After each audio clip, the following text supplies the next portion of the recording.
And now we will move to session number 9, Challenges for the International Community. The chair for this session is Matthew Wittgenstein. So Matthew is the chief of section for energy connectivity at the United Nations Economic and Social Commission for Asia and the Pacific, UNESCAP. In his role, Matthew supports member states in their efforts to improve the sustainability and security of their energy systems to increase cross-border power system integration. Matthew, over to you. Thank you. Thank you very much, and thank you for the invitation to be here today. I've been listening to the conversation so far, and it's been really fascinating. I've been really impressed with everything, so I hope we'll be able to continue the good sessions. Now, my understanding is we have only about 25 minutes and 4 speakers, so we should just go ahead and dive right in. The first person on my list is Yacob Mulugetta. Is Yacob there in the room with you, or is he online? He's online, yeah. Oh, okay. Great. So Yacob is Professor of Energy and Development Policy at the University College London and holds an academic post at the Centre of Environmental Strategy, the University of Surrey in the UK, and he's a founding member of the African Climate Policy Centre at the UN Economic Commission for Africa, which is our sister organization in Addis Ababa. Yacob, please go ahead. Okay, thanks, Matthew, and thank you for the invitation. I mean, I'll just be very brief. I won't take very long, and it's really to sort of capture some ideas around the first question, which is how to improve, and this is about international organization, how to improve operational coordination while keeping diversity. And then the other is, of course, what needs to be developed to improve co-creation and national ownership. So I'll just briefly point out, to a few areas. I mean, the first thing I would say is that as international organizations, of course, and the cooperation around that, the importance is, of course, that they are, have become the key knowledge institutions that support energy planning and other areas in climate action. And I think one of the word that comes to my mind, especially while working at the African Climate Policy Center, is humility, that we cannot do everything. A single institution cannot do all aspects. And the other is related to that is, therefore, if you can't do it alone, then what does it mean? It means building partnerships. And the key issue in partnership, from my experience, is there needs to be a relationship built based on a common or a shared agenda.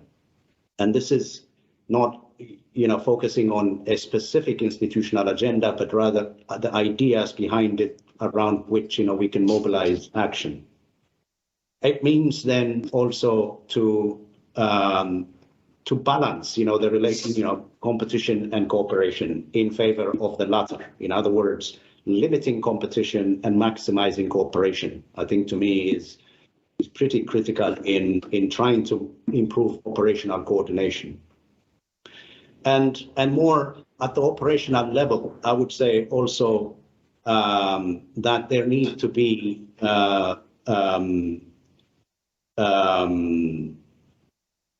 true and committed champions. We always need champions to be able to spearhead things with track record as well. Now, these are individuals, of course, with some gravitas, but more importantly, those who are going to be able to commit the time, the energy, the emotion into the work itself.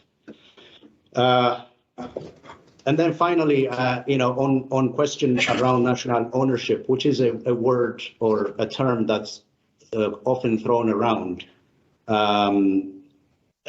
is that when we're operating at national level as international partners, the issue is how well we align with the development vision of that particular country. And this is really where the whole co-creation, the essence of the co-creation comes in.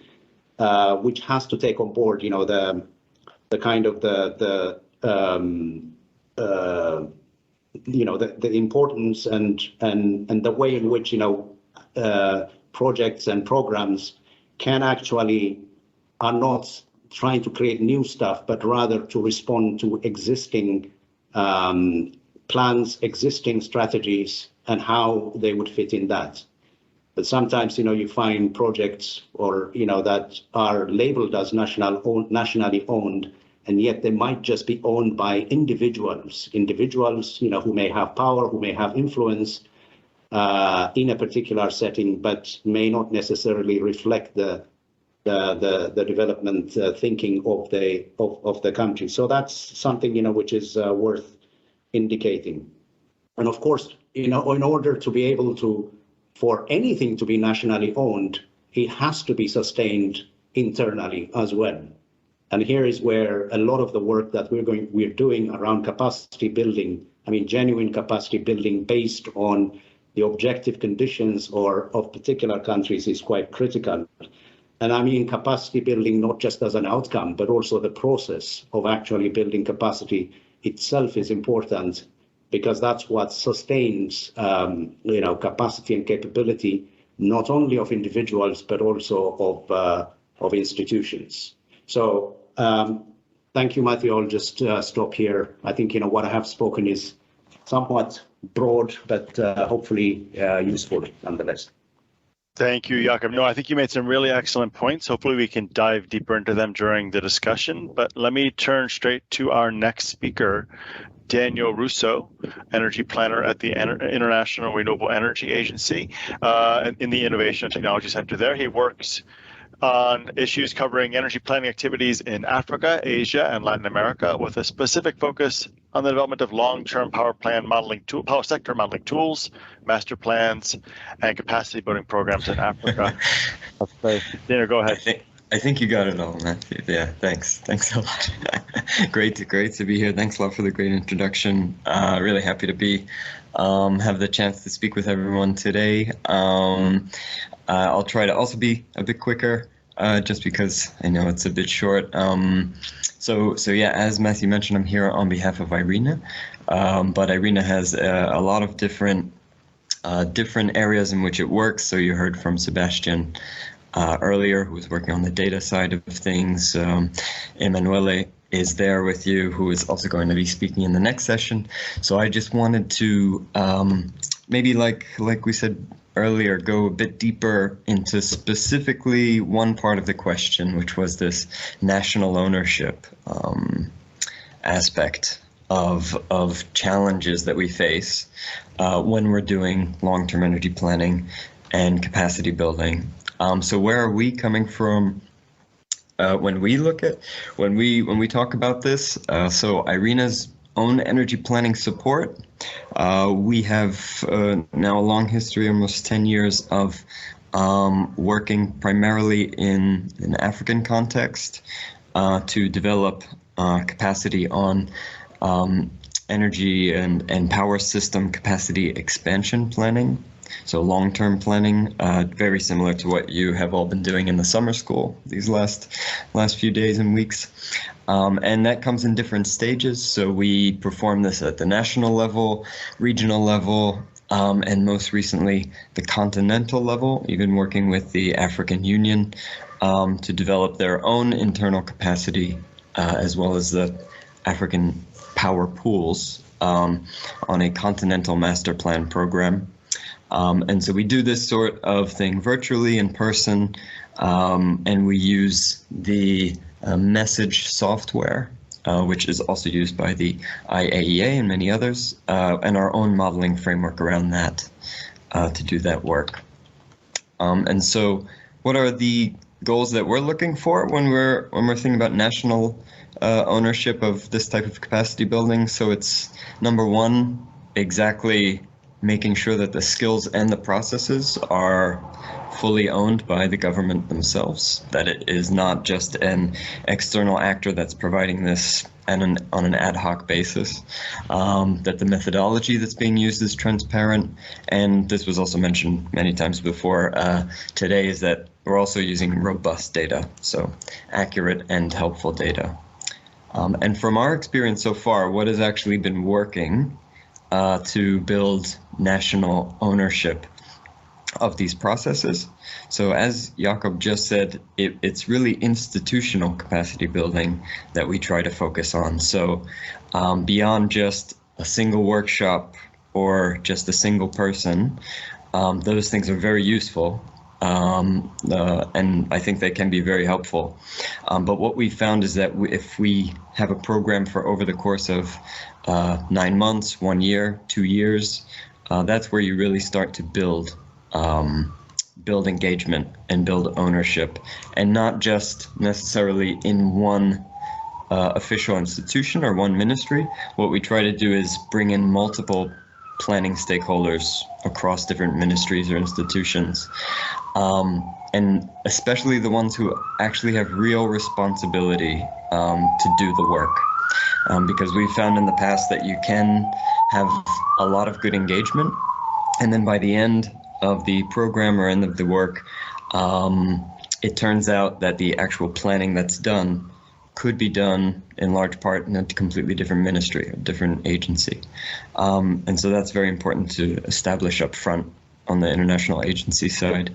And as well, I mentioned not just individuals. We found that establishing a working group in order to do this type of capacity building is very helpful. So working in an official team that's dedicated to this type of work has really paid off.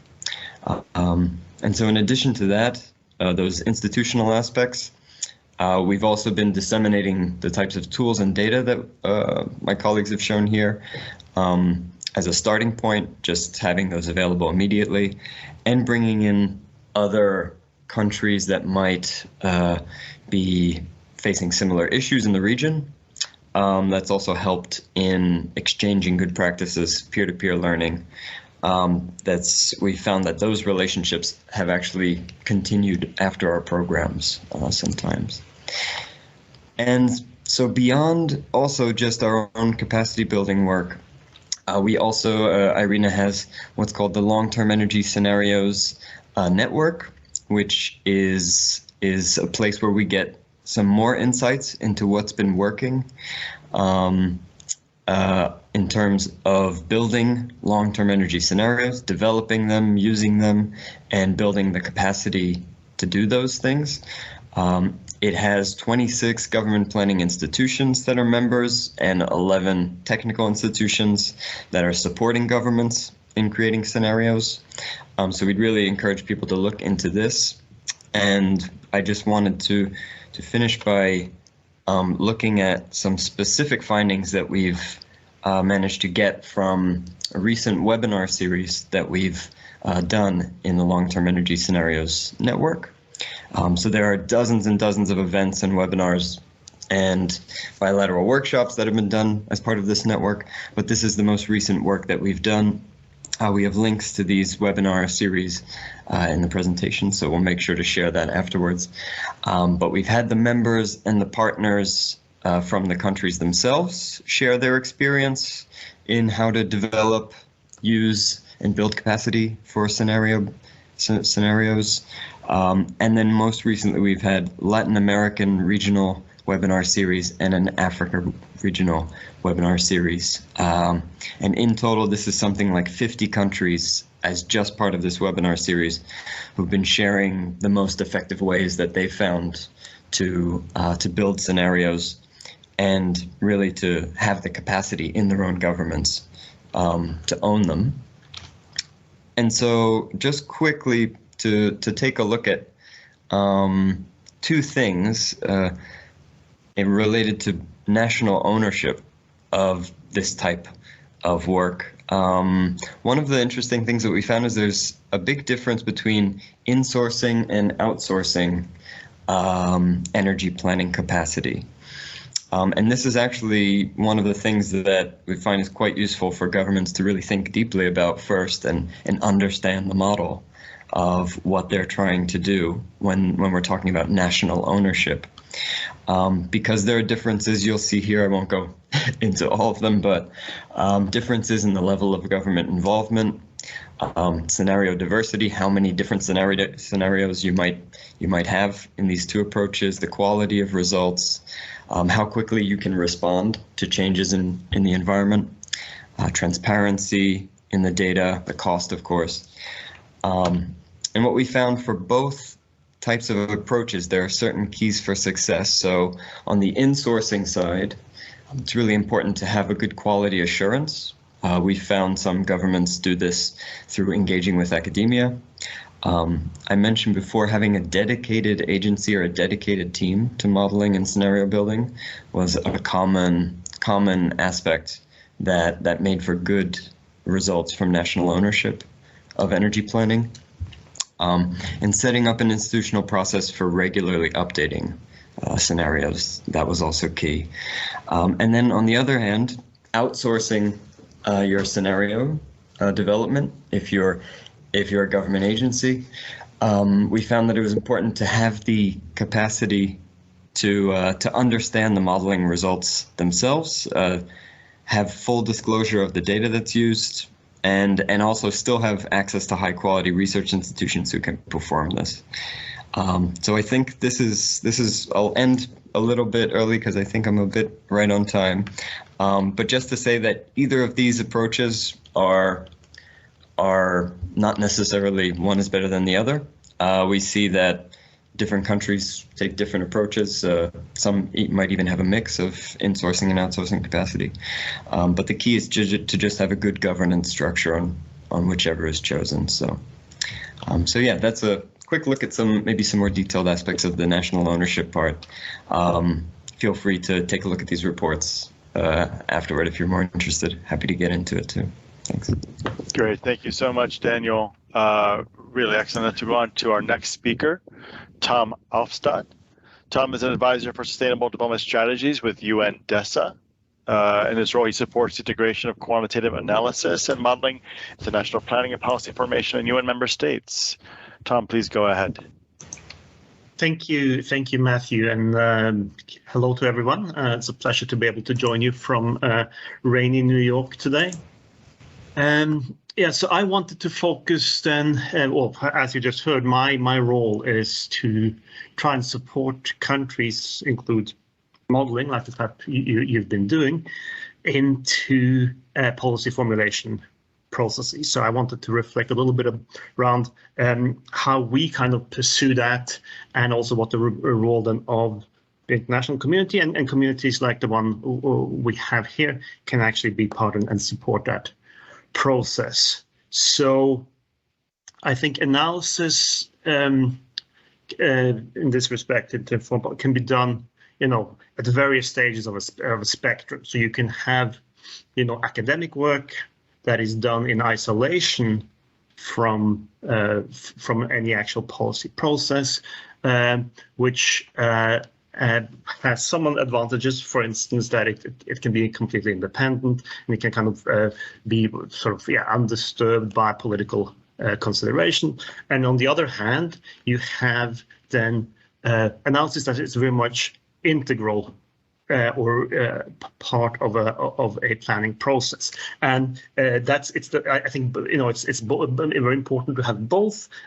My focus or our focus at UNDESA has been most of the latter, so I'll focus on that, but I don't want to kind of diminish the importance of having independent research and analysis as well. What we kind of find, if you look at what's happening in terms of national planning for development, is that there's been, over the past maybe 10, 15 years, this reemergence of national planning processes. So from being almost a dead concept a couple of decades ago, now about 80% of the world's population live in countries that actually have some type of national planning process or mechanism. And what we're also finding is that rather than kind of the old sort of central bureaucratic processes, more and more countries are moving towards more collaborative and communicative processes that involve a wider range of stakeholders. And it's kind of within this in this environment that we kind of envisaged tools like, for instance, the clues tool that some of you have been using as part of, or been introduced to in this course, can kind of be housed. And how the model for this that I kind of see is how models are used in development of, say, infrastructure projects, where you have a project owner, you have a lender, and you have an off-taker that all need to kind of agree on the structure and details of a project, but they have then competing, well, sometimes aligned and sometimes competing interests. And kind of what they work around is this: you have a financial model in which you can then look at, the lenders can look at what does this look like for my, so how can I make sure I will get my loan paid back. In other words, what's the coverage ratios and these types of things. You have an off-taker who wants reliable supply and a good price, and then you have to try and, within this, work around managing these different kind of interests and priorities and find a solution that's agreeable or workable for everyone. And we kind of see this tool being used in or these types of tools being used in a similar is in the fashion in policy formulation processes, where different stakeholders, different interests can kind of come together and use this as a tool, look at different solutions and different scenarios, and try and come up with solutions that are acceptable to the various stakeholders. So what's the role of the international community for us in this? So we can, to some extent, help strengthen capacity for the analysis. We can share best practices.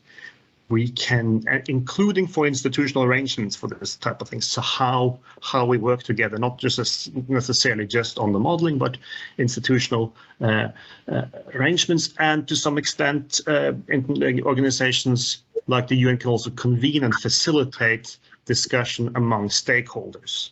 But ultimately, okay, I'm hearing someone else over there, but if sorry, I think you can keep going. But ultimately, the national ownership to some extent needs to be claimed. It's not something that can be that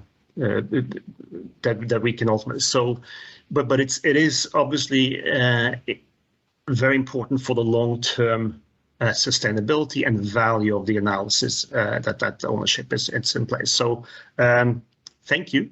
I'll turn it back to you, Matthew. And thank you, Tom. Really interesting points as well. I see some themes emerging actually so far from the conversation, but I think we have one more speaker. I just want to also know we seem to have lost the camera to the room. I hope that doesn't mean we've lost the room completely, but I'm going to keep pushing ahead. Our next speaker is Victoria Montenegro. Victoria is a junior advisor for the GIZ Project Policy Dialogue and Knowledge Management in Low Emission Development Strategies, commissioned by the German Federal Ministry for Environment, and she holds a master's degree in environmental policy. I'll leave it there. Victoria, please go ahead. Thank you very much, and thank you for having me. The questions themselves were, I think, very central for all of us, and they are questions we have to keep in mind in the modeling activities that we do as international organizations. So I'll try to respond to some of the questions by presenting our approach in the project that I'm working for. So as I try to go quick and yes. As the GIZ, we are supporting climate energy economy modeling in different countries, so including Algeria, Tunisia, Jordan, and Uganda. And my colleague Franziska Bock, who also previously participated in some of the meetings, and me, we we support the projects in different countries. And in addition to this, we have the Clean Modeling Network, to which I'd also invite you if you are interested to join. So it's for researchers from Western Asia and Africa, and we organize regular exchanges and workshops just to update each other on some of the work that we do. I already mentioned our partner country, so I think we can skip this one. And one of the key questions was around stakeholder involvement, ensuring operational coordination while also important diversity while also being efficient in the work. So we do engage first of all with our political partners, which is either a Ministry of Finance, Ministry of Energy, or sometimes Ministry of Environment, to identify which kind of model is needed, but also academia, other donors that are active, civil society and the respective sector, energy or transport sector. So this is of course to ensure that the model is quality-wise useful, refining the research questions together, fine-tuning the assumptions, and of course high quality data. The approach also allows, or having many actors involved allows for the sustainability of the model. So building it together, developing capacities, transparency in the policy making, as it's a branch of discussions that we have in order to identify which are the questions, and first of all, also building on existing efforts. So this is building on existing efforts is always the first step. So review what's already out there. For example, in Nigeria, this is our current situation. We have conducted an assessment of existing models at the different ministries and institutions together with the Nigerian Ministry of Finance and Economic Planning. And this assessment would actually be the basis to guide the modeling activities, which economic model can potentially be extended with an energy or climate component, or how can existing models from Ministry of Environment or other ministries be combined. So this is maybe one of the first challenges also to answer this question, if this actually possible to combine and extend. While reviewing and assessing what's already out there, we of course identify who is there to engage with, and try to get them on board, and have regular roundtables and workshops. So as was previously said, it's not only about having one workshop, but it's a whole timely process of having a year of regular exchanges with the stakeholders involved. And this is first of all, of course, to identify the research questions and the relevant policy strategies that already exist, and that can guide us for the scenarios that we would like to build. So the roundtables, or there's a discussion round on to define the scenarios. At the same time, always the data collection process, and when all the data or the most relevant data has been collected, we actually built the model together with continuous training. So for example, in Uganda, we currently are engaging with an expert group and meet on a monthly basis. So it's an expert group representing academia, Ministry of Finance, Ministry of Energy, and Ministry of Environment, and we meet on a monthly basis to discuss the model building. So first scenarios, what is the business as usual, what are the assumptions? And finally, once the model is ready and done, for example, in Nigeria, we have had modeling activities a few years ago, but now the partner has come back to us asking for an extension of the model for a specific law on renewable energy extension that they would like to draft. And for this, the existing model can be extended and the scenarios fine-tuned again. Some of the challenges is always access, first of all, to the stakeholders, access to data, and encouraging incentives to the different stakeholders to actually participate and to invest the time in this very timely process. But I think with combining both physical meetings and online meetings, and also having a model that is understandably useful for the different actors, and knowing that they can get a hand of it, is sometimes an incentive, but it's a challenge nevertheless. So I think I'd stop here. Thank you for having me, and back to you. Thank you so much, Victoria. Thank you to everyone who gave presentations today. Really excellent set of interventions, I thought. I note that we are, I think, running into your coffee break, but I do want to make sure we give people in the room a chance to ask some questions. I've been looking, no one has asked anything online.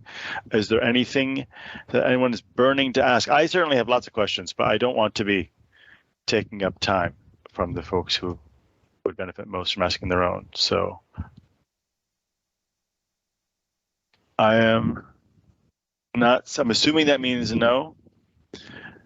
All right, so I'll ask the folks who are running in the room, should I ask a question or should we just leave it at the coffee break for now? Yes, okay. I do have one question I wanted to ask, because what I've heard, I've heard questions about ownership, collaboration, and how to engage a wide range of stakeholders, the need for regular engagement. My question really comes down to this. And also, one issue that was raised, I think a bit, but maybe I wanted to highlight more, is this question of champions, and especially future champions, right? So it's not just about who the champions are today, but how we build the next generation of champions, and that requires some regular engagement. So here's my question. When it comes to questions of the international community and how we support countries, or the need for and desirability of national ownership, should we be focusing on creating national champions? Is that sort of where the future needs to be? Or do we need more international champions? Or is it some combination thereof? And if so, what might that be? I'm not going to pick at anybody. Who wants to raise their hand and take on my question?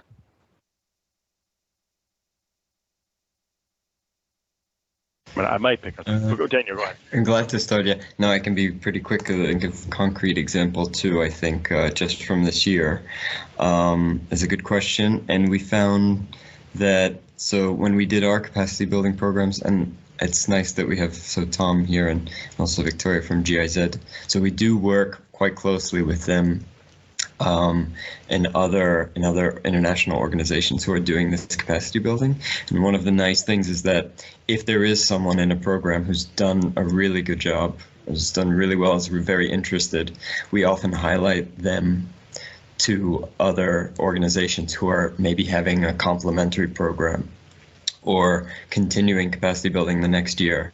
And they say, is there someone from the program that we should really invite back?